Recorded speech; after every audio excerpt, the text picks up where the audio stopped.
It's really rare that a movie after 20 years ages this well. True. And again, the bar's in hell. I was like, oh, no transphobia? No homophobia? I was like, okay, wait a second. Y'all are really doing it. Hey everybody, welcome to Rom-Com Vom, a Sex Ed with DB podcast miniseries exploring popular rom-coms from the 90s and early aughts that gave us toxic messages about love and sex.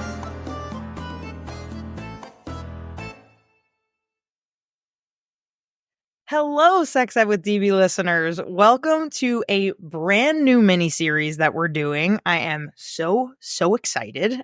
You guys know that I am obsessed with all things pop culture, TV, and film. So I really wanted to create this series as an ode to that love.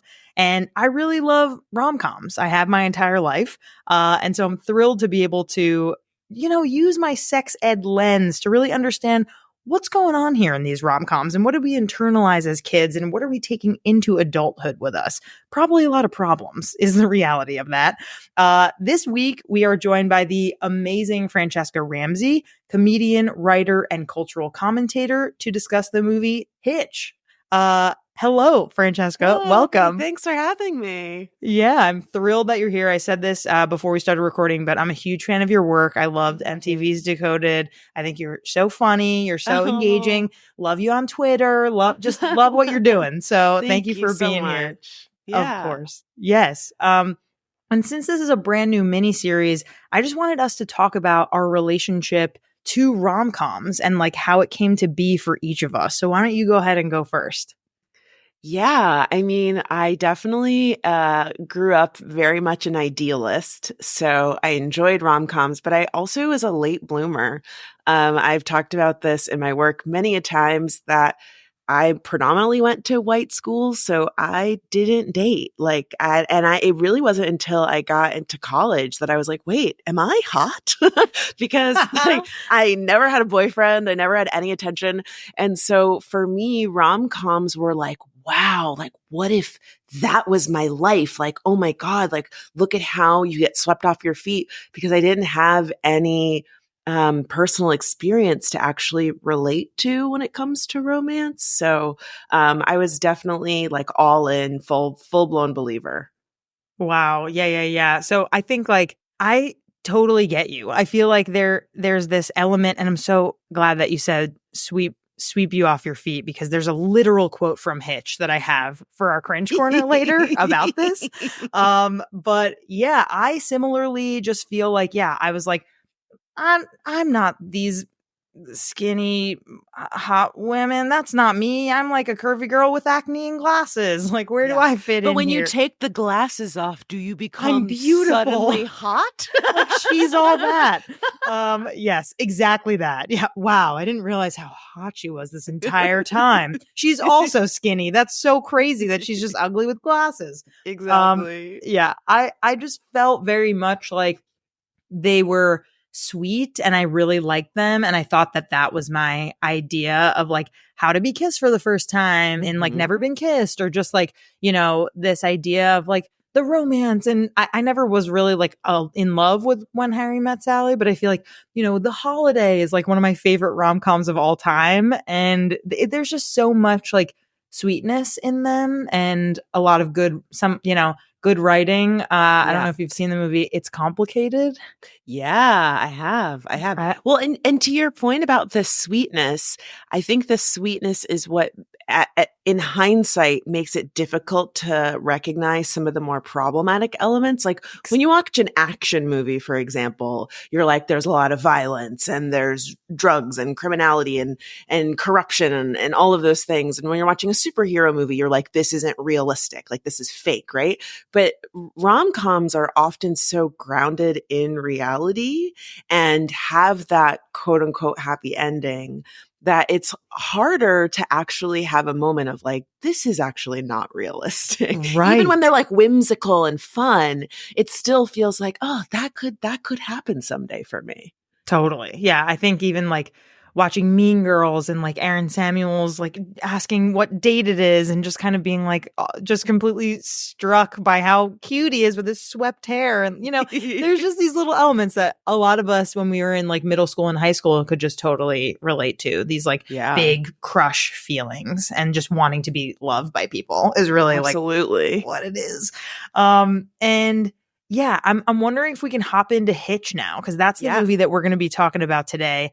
And we'll start off with our first segment called As a Kid. So I just want to know, like, when did you first watch this movie? What did you find it like charming or problematic? What do you remember about it? What resonated with you?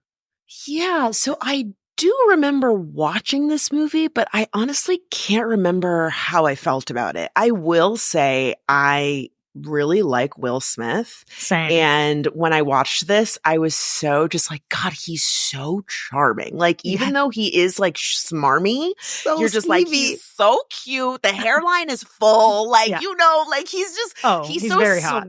He's so suave. Like, so, while I don't remember having those thoughts, I always had a crush on him. So I definitely, I probably had those same feelings when I watched it. But yeah, watching it with fresh eyes, I found myself laughing a lot, but like laughing at like how ridiculous. Like there were moments where I was just like, "Are you kidding me? Like, this isn't real. This is bad." Yeah, very cheesy. Very much like, oh my God, the opening scene. I'm just like, oh, so we're full on tricking people into meeting. Oh, yeah. And also just like the classic trope of like dopey guy with supermodel hot woman. Classic. Like, it's never the other end also. It's never the other way. Like not one dude just liked some woman in his office. Like it had to be some like fantastically beautiful, like professional, pretty person. Exactly. Yeah, I feel like I saw this movie I think it came out in like 06 or something like that. So or 05. So it's almost 20 years old. And I was probably in like either 5th or 6th grade when I first saw this movie.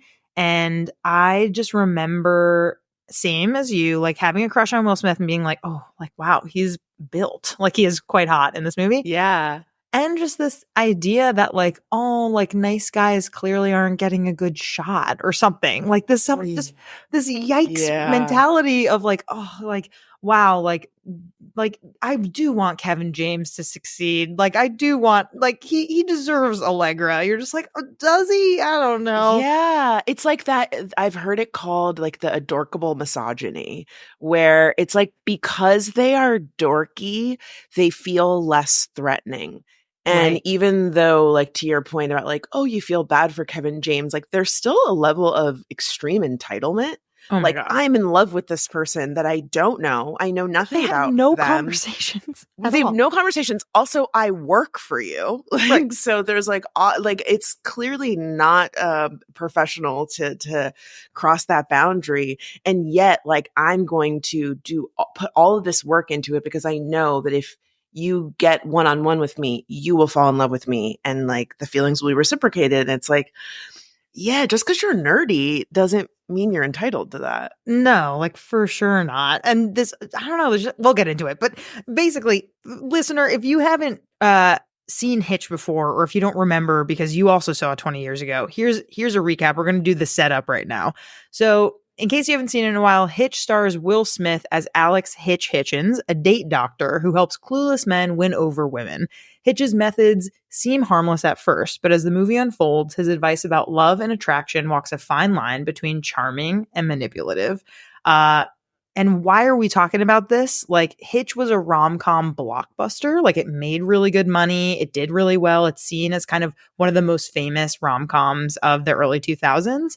And while it's a lot of fun, it really also promotes some outdated, problematic ideas about a lot of things: gender roles, manipulation, consent. And so we want to break down today how Hitch teaches us what not to do in love and relationships. That's why we're here. Yeah. So let's get into the segment we call That's Problematic. So we're going to break down the most problematic elements of the film. And the first thing I want to offer is this huge bucket of the manipulation of women, right? With like the sub question of like, is Hitch's date doctor routine romantic, or does it encourage really unhealthy manipulation practices? Oh, it's so unhealthy. I mean, Yeah. like in the opening sequence, Oh, he lures away this woman's dog with a to fake hand it off dog. It's with not a even his fake dog. dog, to then have the guy grab the dog and lay in the street as if he saved the dog from being hit by a car, which Fully like gaslight. fully, but it's also like the layers of, you stole this woman's dog and then she's like, you saved my dog, we're about to fuck. Like Right. is that what it enough? takes? It's that like, enough? it's like, you know what, you saved my dog, so now we got to do it. Like, Yeah. what? That's not how it works. Like, I have a dog, I love him very dearly, but if somebody rescued him, I'd be like, thanks, and then Bye. Have a great day. I have other things to do. I'm busy. Yeah, the manipulation of it all. And again, I think it's that adorable misogyny, as it's really framed as romantic. It's Right. framed as like you're going the extra mile. And it's like, well, the premise is dishonesty. You are, especially if you want to foster a relationship with someone, an authentic relationship needs to be built on truth and trust, not Yes. on lies and deception. Like, why would I want to be Totally. in a relationship with someone like that? And even when Hitch is like going through these basic principles, right? Like one of them he highlights on the blackboard. He says, listen to what they're saying. Women like it when you seem interested in them, or something like that. Where He's so close. He's so it's just like, close. it's right there, but it's like you're really missing a big piece there, which is that like I women just want to be know. treated like people. They just want to Yeah. actually feel like people like them and are interested in what they say because they are interesting. So it's just like this funny thing where it's so dependent on how do we get her kind of like into bed, is like basically what this is Yeah. showing us. And I will say, like, part of me, like, truly the bar is in hell, because when he kept setting up the premises that he's setting you these dates up to potentially have the first kiss with a woman. And I was like, wow, I mean, he's not saying sleep with them, but I was like, that's still pretty bad. It's inherent. It's implied. But I will also add one thing that stuck out to me in that opening sequence also, when he's listing those principles, is the consent of it all. He has this whole spiel about how if a woman says no, she doesn't really mean it. And then if she says she's focused on her career right now, she doesn't mean that. Like, every woman wants to be swept off of her feet. And it's Oh like, my God. yeah, but you're ignoring the fact that, yes, sometimes people say those things in order to, kind of get around hurting men's feelings, because we don't want to die. We're like, let me say, I'm really busy. I'm really career focused right now. Or actually, I have a boyfriend. Or actually, whatever it might be. And not to say that sometimes those aren't the real answer or they are lies, but like, it doesn't matter what the reality is. Like, a no doesn't mean convince me. No is a complete sentence. And it's like, to start the movie that way is so bold. It's real. It's offensive. I just like, I remember like seeing that opening sequence as a kid and just feeling like, oh, cool. Like, this guy's smart. He like knows what women like that fucking terrible Mel Gibson movie, What Women Want. You're just like we were afraid that if we did that one in this series, that our audience would have not seen that, because it's A, trash, and B, very old. It's really bad. It's so bad. But I think the premise here is that like men know what women want. They don't actually know what they want. How could they know what they want? And I think this is so interesting in the sequence where Eva Mendes, her character, I can't remember her name. What's her name? Sarah Milas. She is in a bar and Hitch is about to go up to her with a martini. And there's this asshole named Chip who's like so persistent. And she's actually like mirroring the shit that he is doing to her, right? And she's like, seriously, Chip, like, this is not a code for try harder. Like, we're kind of seeing her like break the fourth wall a little bit by like saying how dumb like Hitch's shit is. But the problem is she still like is charmed by him when immediately. He does the exact same thing, but he's cuter and like suaver. And so she's like, yeah, now I'm into it. I know. And then he does the same thing. He leaves her a drink too when he leaves. He's still leaving her wanting more. He's making her seem like, she doesn't matter that much to him because he's leaving. And, it's just the same shit repackaged. Yeah. And it's a problem. I'm not into Yeah. it. And he also like stalks her. Like He if there, stalks her. there's all of these moments where he, he sends a present to her office with the little walkie-talkies, which Walkie-talkie. again, it was cute and clever. And you're like, oh my God, like he's being flirty and forward and he's trying something different. But it's also like, sir, you sent this package to my job, and everyone at work is like, ew. Oh my God, the classic. Everyone's so into it, They're but like so into anywhere it. else, like you would lose your job. Like, Right. Sarah, you were on the clock. Sarah, please, gossip won't It write is an itself. election year. What are you doing? Sarah, you have to write about Allegra Cole being cheated on at the beach. Like, please, like, get to it. Prioritize. And then she, like, why does she go out to dinner with her boss? Like, the whole thing is just very strange. That whole thing is weird to me. Yeah, I will say though, like I love the slapstick of it all, and I need more rom-coms. Bring back slapstick because This is our plea. Truly, it's so funny seeing Will Smith in the prosthetics when he Oh my God, has his the allergic allergy. reaction. Yes. When he kicks Sarah in the face. I mean, Oh my God. I laughed. Yeah. But again, I was like, I needed those moments to balance out just the ridiculousness of like, oh God, you are a stalker. And it's not cute. Speaking of stalker, I mean, we got to talk about Albert Brenneman and Allegra Cole here because, this whole thing, he's like obsessing over her, right? And I think this kind of furthers the idea that like we don't need to know women's personalities in order to be in love with them. He knows literally zero, nothing about her. Just that she has an art friend named Maggie and that he's going to really pay attention to Maggie just so he can get to Allegra. It's just the whole thing is just like, okay, we get it. Like, you think she's hot. You lent her your pen once. Like, none of this really actually lends itself to you having a legitimate relationship. And also, she's so one-dimensional that, like, just him saying, like, yeah, you should spend your money the way that you want makes her be like, oh my God, I really like him. But also the fact that she is this quote-unquote successful, powerful woman, and there's this boardroom of men telling her what to do. And if no one had stood up for her, if no one had said, like, it's your money, she was just going to go, okay, I just can't spend my own money. Miss. And that's what he's attracted to. He's like, I'm attracted to a rich woman who doesn't stand up for herself. What? I think he just thinks she's really hot, and that's what their relationship is unfortunately based on. 1000%. That's it.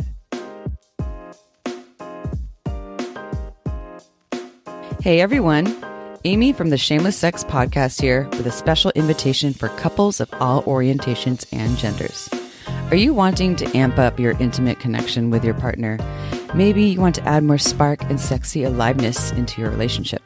Or perhaps the two of you just need to get away from it all and just be in paradise with yours truly in beautiful Costa Rica. Then you need to come to our Shameless Sex Couples Retreat.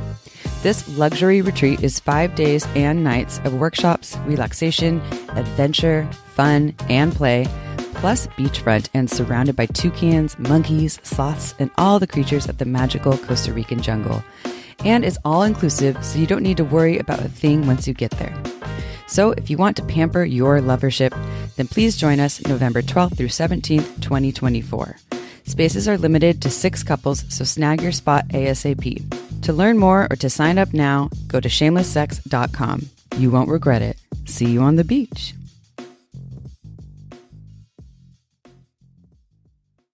Moving on to this new bucket of gender roles, right? Like when we're thinking about like the outdated ideas here around masculinity, Kevin James needing to like be a man, be the one that goes 90% for the kiss while she goes the 10, and then femininity. I don't know. It's just kind of interesting. I'm curious to hear your thoughts because Sarah Milas is kind of an interesting multi-dimensional character. Her friend obviously is just this like humph. I never saw anyone run away so fast. Like she just is like the Southern like belle who is attracted to this one asshole in the film. So I don't know. Tell me your thoughts on all this. Yeah, I think with Sarah, like they're trying to do the like girl boss feminism of it all, but at the same time, they're still like, she's a strong, independent woman, but deep down, she wants to be in love. Like, Yeah.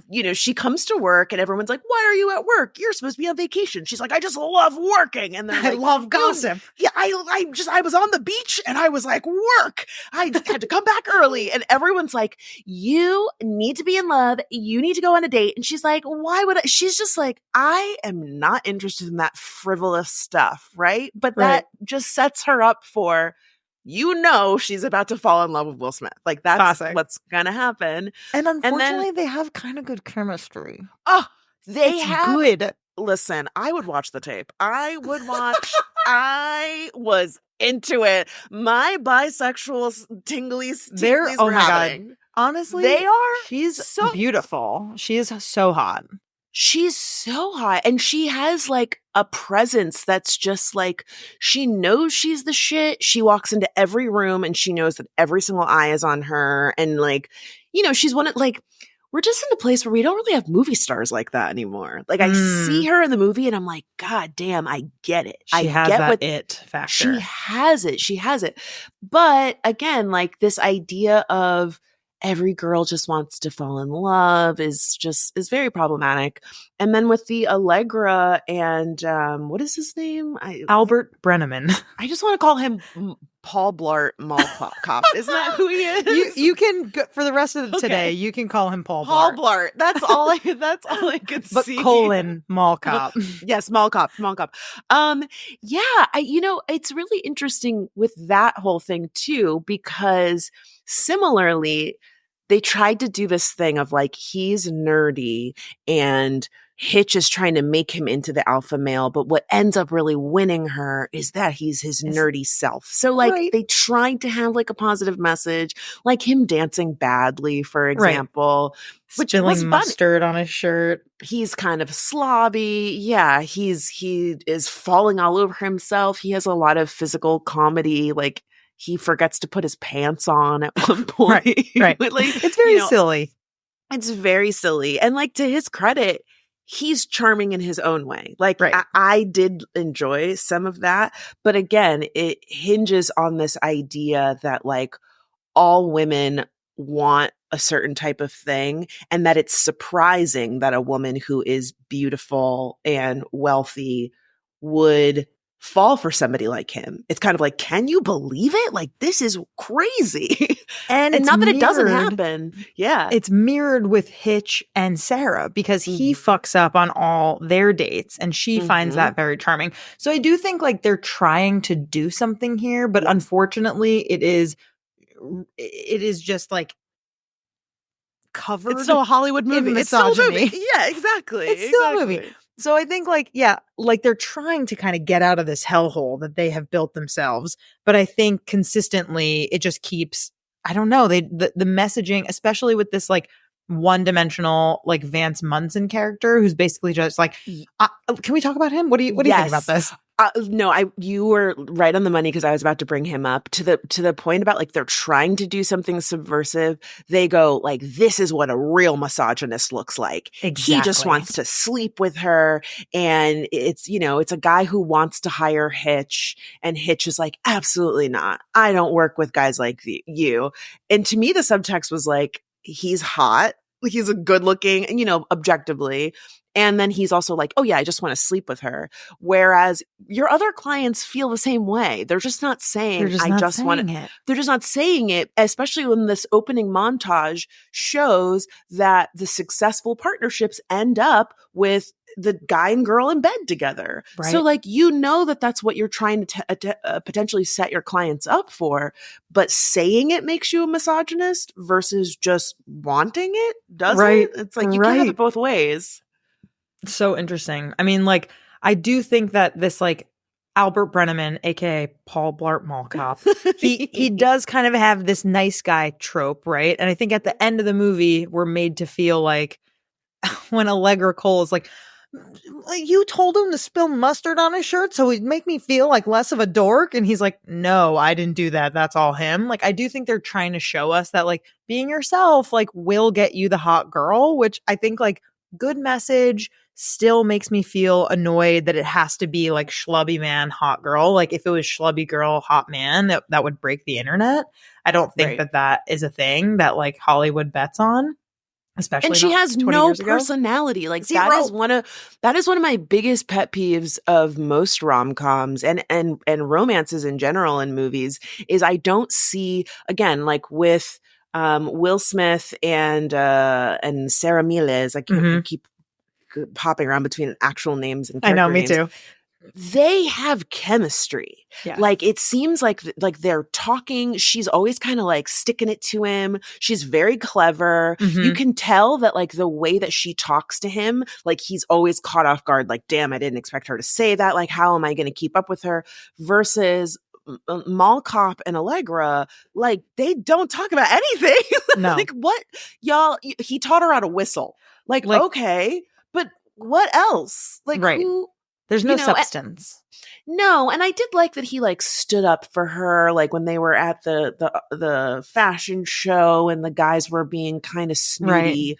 He had a cute little moment where he kind of like took him down. What's your name? Eggnog? That's what he does. Yeah, like that was funny, and I was like, okay, I see you, but also like it was still about him. Like it wasn't about her. And even again, like get to know the friend. He spent more time asking the friend about his perspective on fashion versus why do you want to invest into your friend's fashion things? Like totally. What other stuff do you like? You know, I know this must be hard for you. Everybody like buzzing around you. Like, where is a place we could go? Like, learn where do you feel comfortable? Like totally. What would you like to do if you weren't famous? Any one thing would be really great to know about her. And I do think it's interesting how like at the end of the movie, you know, it ends in this marriage, it ends in this wedding scene, which very classically all like rom-coms I feel like just aim to do. They want to give you the happily ever after.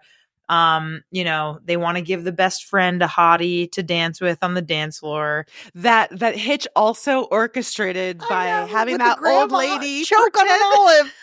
Like, excuse me, you're gonna put this 95-year-old woman's life in danger just to get this meet cute happening? Like, that's insane. Also, it's just again, it's the idea of like, oh, this guy is so shallow that he's only interested in you because you just saved his grandma's life. Right. That's it. That's what he didn't notice true you love until is then. based on. Yeah. Yeah. I think, I don't know, there are so many funny parts to this movie. And I think like when you do see a movie like this when you're a kid, you have a soft spot for it because you like think it's funny, you know, everything that's going on. You know, I wasn't in any real relationship when I was a kid, obviously watching this movie. So it very much informs kind of this idea of like what dating should be like, what it shouldn't be like, the fact that like once you have the first kiss, you're in forever. Like there's just so many crazy messages that we're receiving. So toxic. So toxic. And that's taken us to the cringe corner. So I want to hear from you. You know, we're going to do the most outrageous moment or line, most cringeworthy, you know, piece of Hitch. And then we'll give them two awards, the Yikes Bikes Award. For those who are listening, if you haven't seen Never Been Kissed, don't worry. That's one of the episodes that we'll have later on. But there's a line where Drew Barrymore's character, Josie, is trying to chat with the hotties during lunch. And she's just rattling off all these words. She goes, yikes. Bikes, and it's very awkward. It's really uncomfortable. So this is the Yikes Bikes Award. I'll start with my line, and then I'm curious to hear your moment or line. But quote: basic principles. No matter what, no matter when, no matter who, any man has a chance to sweep any woman off her feet. He just needs the right broom. He needs the right broom. And who's the broom? Who's the broom? Somebody help. Yeah, the analogy doesn't work. It's so bad. It's so bad. Any man has a chance to sweep. It's like Andrew Tate. Like, excuse me. Like, please Yeah. don't say that. It's really not good. It's so bad. It's bad. So that's the Yeg Spikes Award. What do you have your cringiest moment? Oh man, there's truly so many, but one that sticks out to me was when he invites Sarah over for dinner and he makes a toast and he's like, "Don't lie." He's like, "Do you want me to read it?" I have the exact yeah, quote. write it down. It's like, "Don't lie, don't cheat, don't steal," and then something else. I have it. Okay, I'll read it to you. "Never lie." I literally right below that quote I just read is this one. I have only 2 quotes on the page. I swear to God. "Never lie, steal, cheat, or drink. But if you must lie, lie in the arms of the one you love. If you must steal, steal away from bad company. If you must cheat, cheat death. And if you must drink, drink in the moments that take your breath away." I have to share, that was definitely on my AIM profile at some point. That entire quote was definitely on my AIM profile. Oh my God, listeners, if you have to watch this moment because the way he's looking into Sarah's face so intently, and she's literally like giving him death lasers, like, "I hate you." And he's not reading it at all. He's just like, I'm killing it right now. Oh my God. I really definitely put like swirlies next to that quote and like use that as my away message for sure. I thought it was profound, but really he's just being skeevy. He's just trying to, again, manipulate kind of everything is about manipulation and image and the way that you are perceived by other people. Yeah. And it's also it's that coupled with the fact that he is still like, "But she's got me off my game. Like, even though I am the date doctor, I'm so thrown." That's how you know that like I'm really in love. And it's like, but you're not that thrown. Like, just like some awkward things have happened, which is fine. But like, you still haven't let your guard down. Like, we still don't really know. Like, she talks about her sister and her, I did crack up when he looked up her family member who ended up being like a serial killer. Like, that was very and funny she's like, to me. Like she does this crazy kind of like at Ellis Island. That cry that lasted for way too long, and like Will Smith ran looking away at her like, "What is happening here?" Like, that was very funny. But like throughout, she is sharing who she is and like what she does for a living and why her job is important to her and her relationship with her sister and all these things. Her very hot sister with a very hot husband, by the way, at the end of the movie that we see. Of course, her stunning. Stunning. But like, we don't know anything about him. Again, they do have chemistry, but like, how did we know he was a loser in college? That's what this whole thing is. We missed that. We got to talk about that for a second. So this whole basis of his personality and of him doing this profession is because he got cheated on in college because he was a nerd and he really loved Cressida, who she didn't really love him back, I don't think.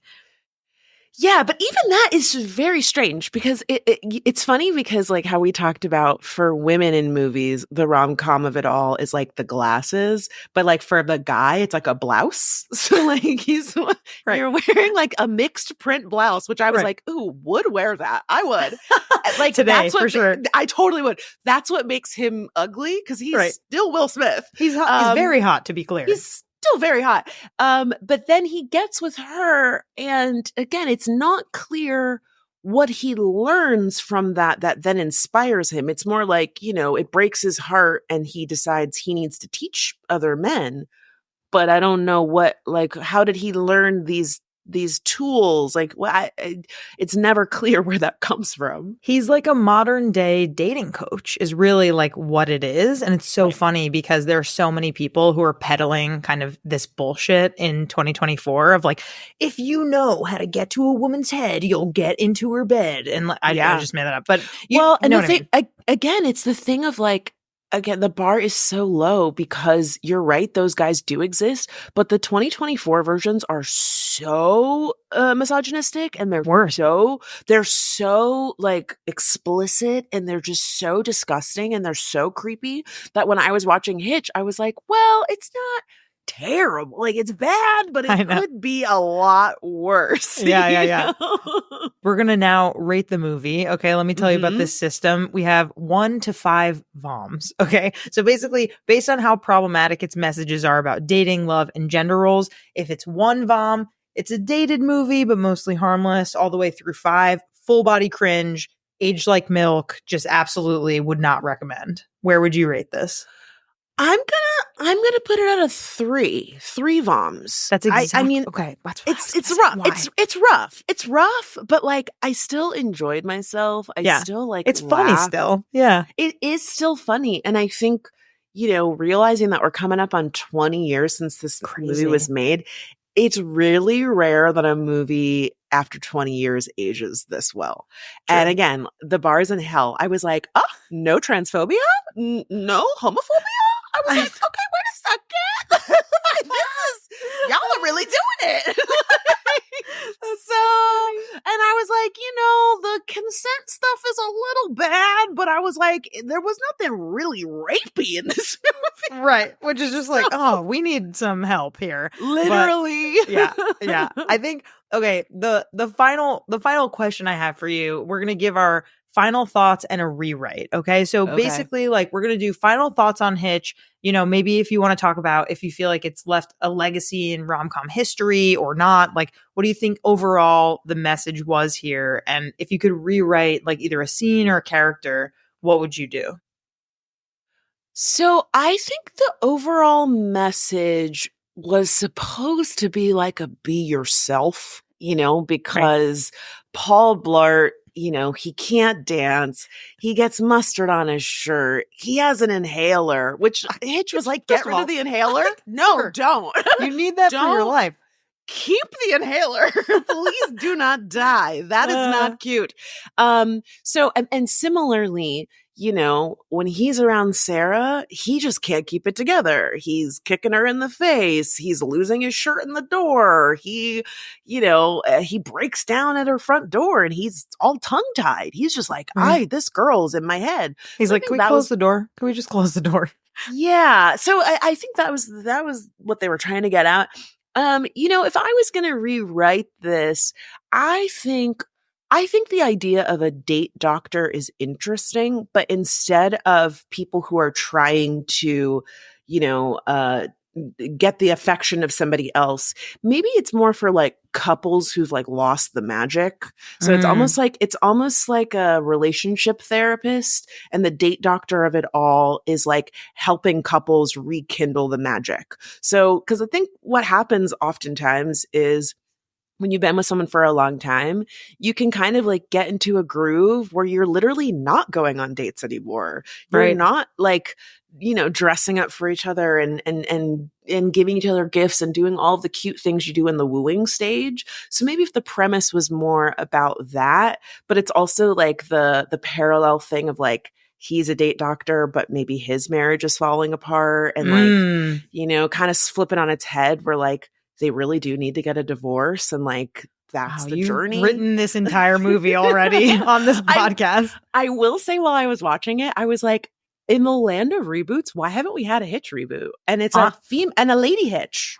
Oh wow. I feel like we need that. The industry would go nuts for this. I feel like a lady Hitch movie is like a very obvious next step. I think, yeah, 1,000%. Who do we got to write to make this happen?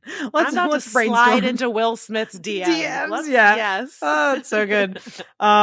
Well, Francesca, we're at the end here. I am so happy to have had you on Rom-Com Vom episode 1. Yeah. What a pleasure! Thank you so much for being here. Thank you. Yeah, folks, if you like this episode, don't forget to rate and review us wherever you're listening to this. And here is a teaser of the rom-com that we're going to be talking about next week. DM us on Instagram at SexEdWithDB Podcast and tell us what you think it is.